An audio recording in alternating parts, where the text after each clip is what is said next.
Okay, guys, the first thing we're going to do is we're going to prep our pork ribs. And I like to take a sharpening steel and our knife and hit it on the steel a few times, straighten out that edge. And I'm going to come along here, this edge, and I'm going to lift that membrane up just a little bit. It's going to give me something to grab a hold of. I'm going to grab a hold of it with a piece of paper towel. We'll start working that membrane back. Now, you don't have to do this. This is totally optional. It does make for a little bit more tender of a rib. Okay, now that our ribs are prepped, it's time to go ahead and make up our rub. Now I'm going to go ahead and give you our recipe for this. This is one that we have tried out and modified for years. And this is the one that we put on all of our pork products before they go into the smokehouse. Let me show you how it's made. In this bowl, I've added a cup of sugar, a half a cup of paprika, and a half a cup of brown sugar already. To this, I'm going to add a quarter cup each of chili powder, garlic powder, and kosher salt. Then we're going to add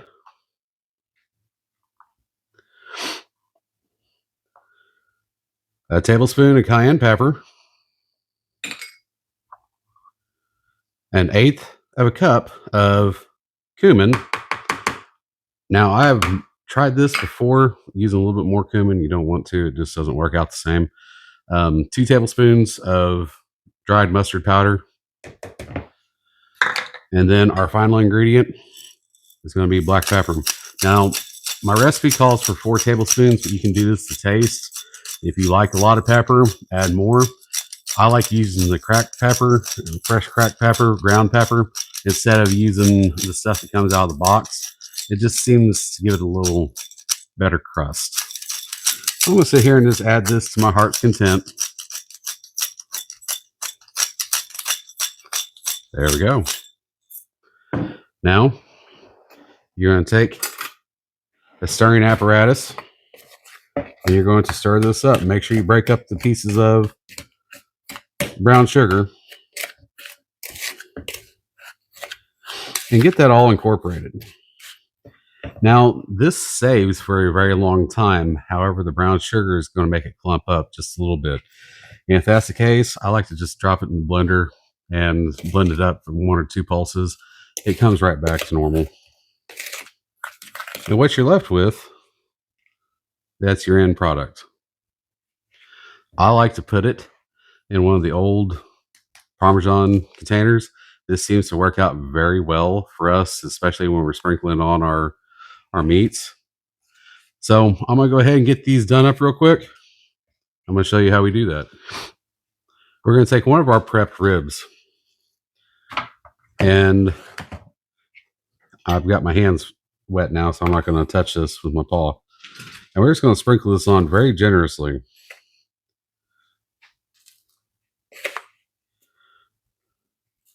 And it's okay if some of it falls off. It's not a big deal.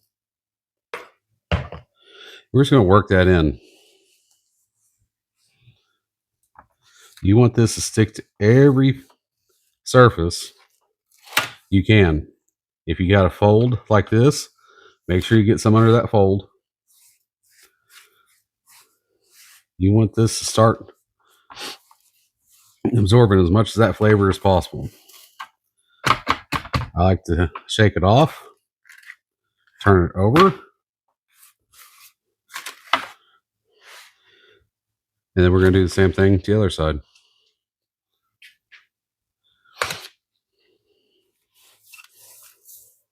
There's about 17 pounds of ribs here.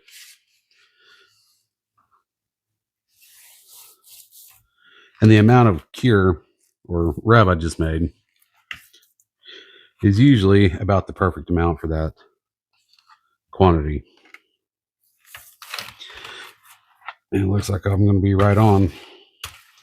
Get it scraped up here off this pan. Rub that on. Now that paprika in there is going to give this a beautiful color. Absolutely beautiful color. And the salt and the sugars are going to start doing their jobs immediately. See, we got a little bit of a flap right here. I'm going to go ahead and put some under that. You can trim this off if you want. I'm not going to today. Let me wash up my hands and we'll be right back.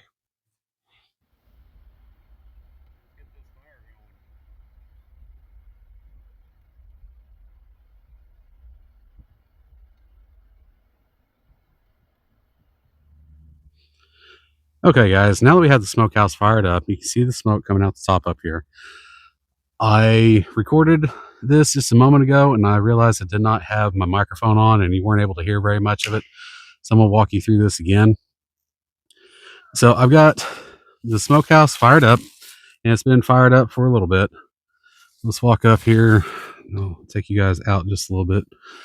Let's walk up here.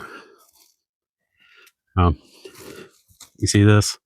This is what happens when you set this thing up using newspaper instead of blowtorch. Newspaper caught on fire and particles floated up through the top here, and it caught my door on fire, which caught the roof on fire. So there's a lesson learned there. I won't ever do that again. But I got my spark arresters and stuff in place, and that's not an issue anymore. And I also use just my blowtorch to get this started. But anyway, let's open this guy up. Oh, look at that smoke rolling out of there. We got 4 racks of ribs. This is on my medium shelf. I'm gonna go ahead and get this closed up to preserve smoke and heat.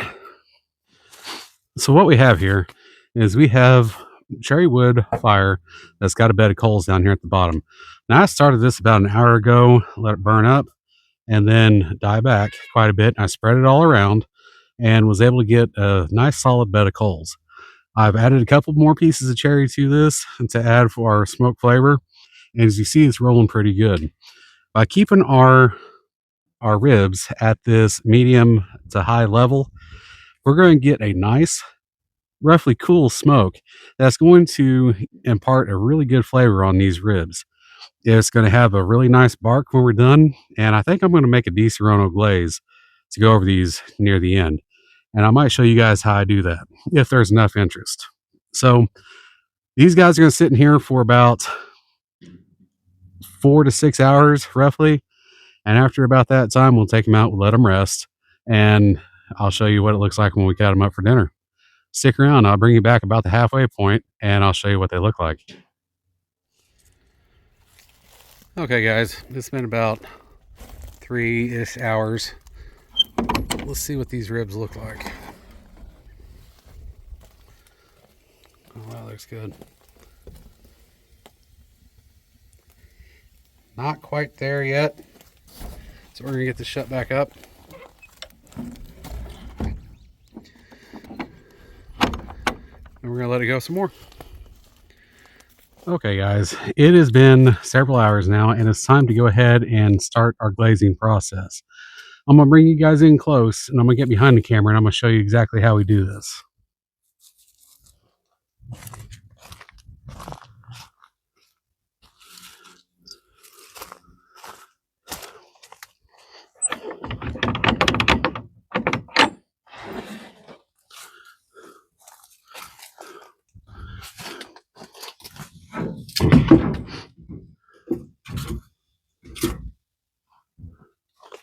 See if I can get you guys set up over here to where you can see what's going on. All right. Now,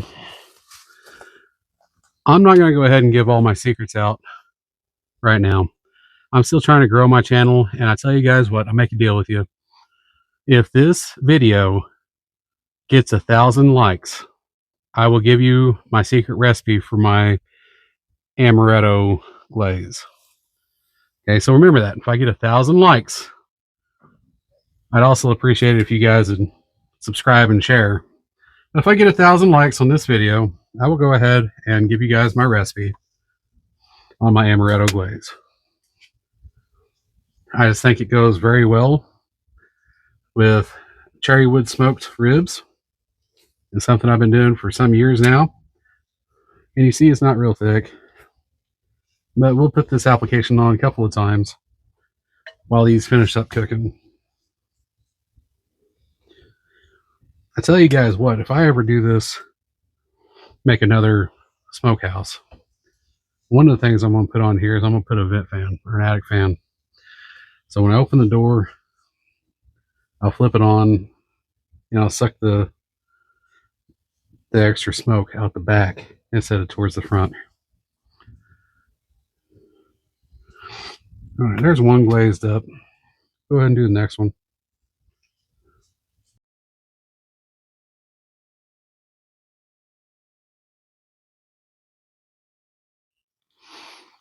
Okay, guys, we are right at 6 hours.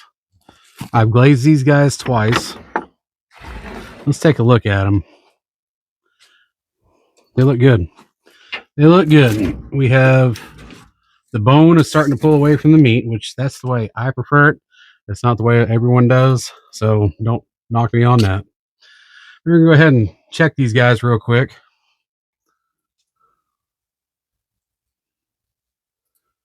It's always good to have an instant read thermometer when you're doing this kind of work because you want to make sure that you're in the safe zone. Now, technically, these are done way before I pull them off here, but if you want them tender, which I like mine pull off the bone tender, a lot of people don't like that. A lot of people like theirs where you can actually take a bite of it and just take that one individual bite out. I like to be able to pull the bones out of mine. And here we are. We're right at 203 degrees. We'll check this one. And it's right there too. So I'm going to call these done. We're going to go ahead and get these out of here. I'm going to move the camera around so you guys can see what's going on.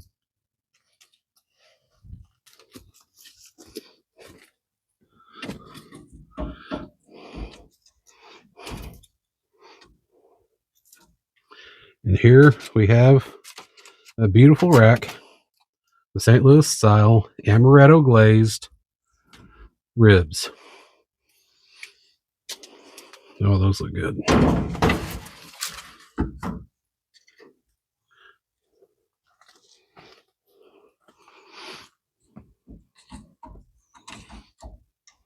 Those look good. And like I said, folks, if I get the likes and comments and shares on this video, see, look how beautiful that caramelized on there. That's gorgeous. If I get the likes, comments, and shares on this post, I'll give our recipe on how we actually make that glaze. So stick around.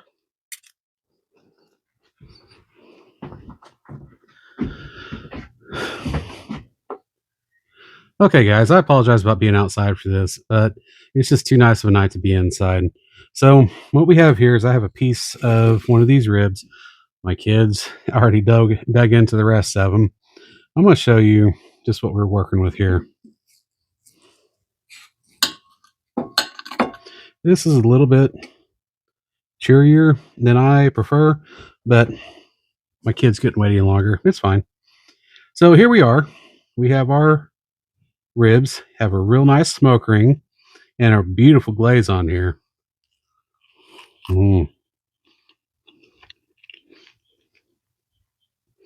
Sweet, a little bit tangy, but not a lot of heat. Those darn good ribs. So if you like this kind of content and you want to learn more about outdoor cooking and how to take care of a homestead, please give our channel a like, share, and subscribe. And until next time, remember, if we get to 1,000 likes and shares and comments on this one video, I'll give you the recipe for our Di Serrano glaze. Until next time, thanks for watching.